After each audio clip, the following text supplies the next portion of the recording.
Hello, I'm Patrick Machayo, and I want to thank you for joining me in this ongoing series examining democracy, governance, leadership, and the American condition as the United States approaches 250 years of independence. This is episode 1 of a 5-part series. Today's episode is titled Why I Feel Conflicted as America Turns 250. This is not an attack on America. Quite the opposite. It is a reflection about a country that I still deeply admire, a country that shaped much of how I understand freedom, governance, opportunity, and civic life. But it is also an honest reflection about a country that increasingly feels uneasy with itself.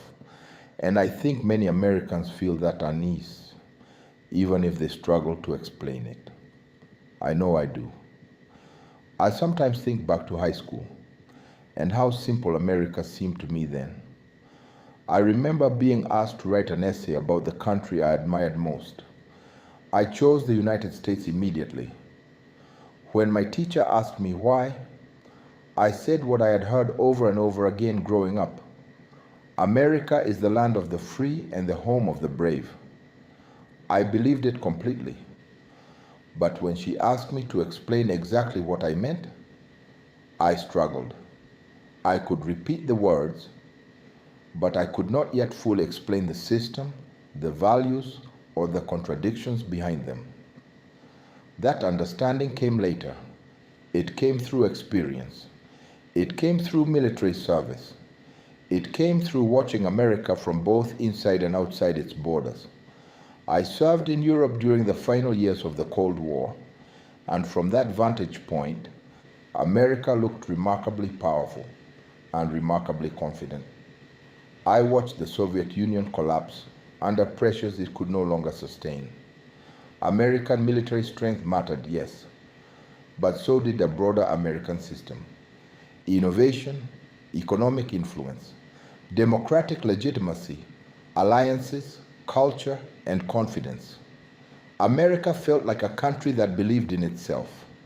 And for a long time, I believed in it without hesitation too.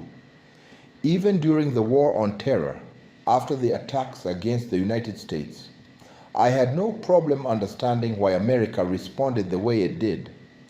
We believed we were defending not just territory, but a way of life. But somewhere over the years, I began to notice changes that were harder to ignore. At first, they seemed small. Airport security became more intrusive. We accepted more surveillance. We adjusted to restrictions that once would have seemed shocking.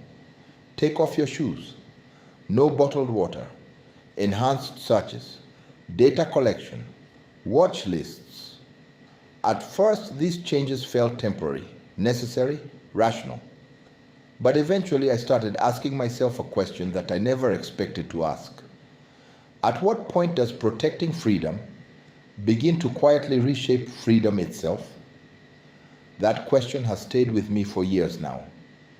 And as America approaches 250 years of independence, I find myself reflecting on it more deeply than ever.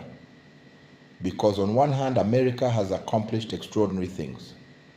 Let's be honest about that. We are about 4% of the world's population.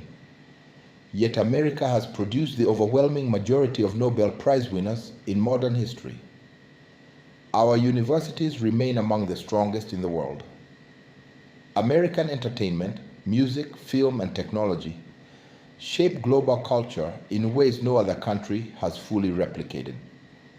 About 15% of the American population is foreign-born, yet immigrants and their children founded an extraordinary share of major American companies. That tells you something important about the openness and adaptability of the country. America also remains the largest economy in the world. That matters. Innovation matters. Opportunity matters. The ability to attract talent from all over the globe matters. And yet, despite all this success, there is another side of the American story that becomes harder to ignore the older I get. Because this is also a country where roughly 1 out of every 8 people relies on food assistance at some point. And what makes that particularly painful is that many of these people are working. They are not refusing to contribute. They are working jobs that simply do not pay enough to survive. That is a profound contradiction in the wealthiest country in the world. At the same time, millions of Americans still lack health insurance coverage. America remains the only advanced industrial democracy without universal health care coverage, and we often frame this discussion in ideological terms instead of practical ones. Some people hear universal health care and immediately think socialism, but healthy societies are productive societies. Preventive health care matters. If people cannot access basic health care early, they eventually become sicker, less productive, and more dependent on government assistance later. As the British say, it becomes penny wise and pound foolish. I saw some of these realities firsthand through my work in social services and veterans advocacy. I saw what happened when people could finally access physical therapy, mental health treatment, or preventive care. You could literally watch lives stabilize. People returned to work. Families became more stable. Communities became healthier. That is not dependency. That is investment. And yet many Americans still feel deeply suspicious of the idea that government can play a constructive role in improving people's lives. Part of the reason for that suspicion, I think, is that trust in institutions has weakened dramatically. According to multiple surveys in recent years, majorities of Americans now express dissatisfaction with the way democracy is functioning. That should alarm all of us. And frankly, some of the reasons are understandable. People see paralysis in Congress. They see endless polarization. They see government by executive order becoming increasingly common. Under recent presidents, executive orders have expanded dramatically in frequency and scope. That concentration of power worries many people because it begins to make governance feel less collaborative and more unilateral. And then there is the issue of representation itself. We now live in a country where many congressional districts are effectively politically untouchable because of gerrymandering. More than 80% of districts are considered safely Republican or safely Democratic.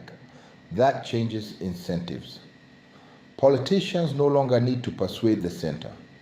They only need to survive primaries dominated by the ideological base. And that pushes both parties further apart. The result is gridlock. Ordinary Americans then wonder why meaningful legislation rarely seems to happen anymore. At the same time, the role of money in politics has exploded. According to Open Secrets, modern elections cost billions upon billions of dollars. Running for Congress now requires enormous financial backing. That naturally raises questions about whose voices carry the most weight in the political system. And then there are the pressures on democracy itself. Voting rights that were expanded after decades of struggle are now increasingly contested again. Academic institutions face political pressure over curriculum, protests, and diversity initiatives. Journalists face growing restrictions and hostility. The courts themselves increasingly appear caught inside ideological warfare. All of this creates a sense of democratic strain. That phrase, institutional strain, is something I explore deeply in my upcoming books, particularly America at 250, Democracy at Risk, and America Under Strain, the unfinished work of American democracy. Because what concerns me most is not any single event. It is the accumulation, the gradual normalization of things that once would have shocked us. January 6th was one of those moments for me. Watching people storm the Capitol in an effort to disrupt the certification of an election, was something I never imagined I would witness in the United States. And yet 4 years later, political polarization around that event remains so intense that many Americans interpret it completely differently depending on their political identity. That tells you something important about the fragmentation happening inside the country. But I also want to say something clearly. This series is not about hopelessness. It is not about declaring America finished or collapsing. I still believe America is capable of renewal.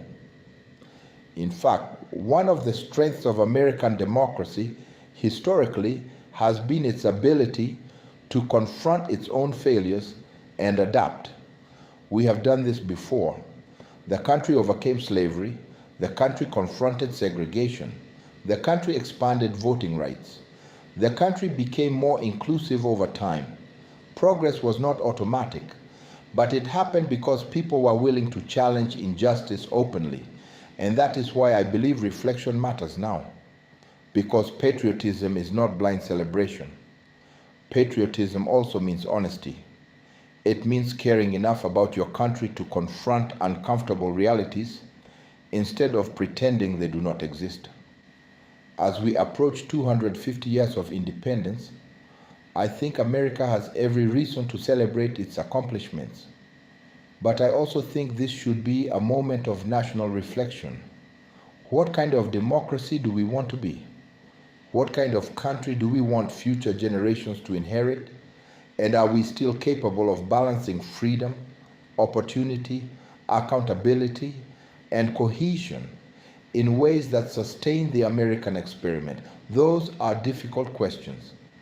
But democracies weaken when people stop asking difficult questions. And that is why I wanted to begin this series here. Not with anger, but with reflection. Not with cynicism, but with concern.